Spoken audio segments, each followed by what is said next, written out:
Во овие моменти, кога се уште не ни е поминат шокот од незамисливата национална катастрофа која што ни се случи во Кочани, ние, како пратеници и како собрание, и посебно пратениците од изборна единица 3, мора да поднесеме и морална одговорност. И поради тоа, денеска јас како пратеник од изборна единица 3, покренувам иницијатива за надзорна расправа во собранието околу катастрофата која што ни се случи во Кочани.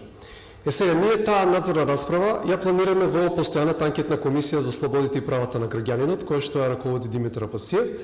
А да не испадне дека инсистираме се да раководи левица, ние апсолутно сме отворени да биде и во било која друга комисија која што и одговара на власта и на остатокот на опозицијата.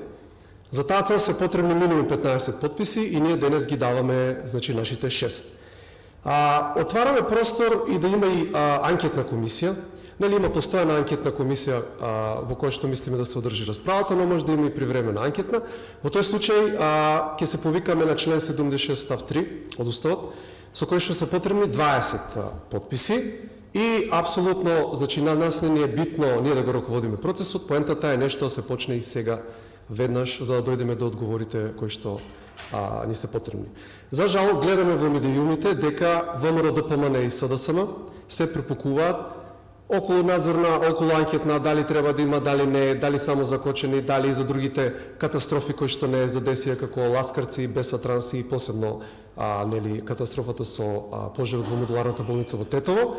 Ние мислиме дека нема време за такви работи, доволно време одмаравме, ние мислиме дека треба да се делува што побрзо, затоа што мора да се види каде потврли органите, значи, на државната управа, зошто ни се случи ова што ни се случи и кои индивидуи се одговорни.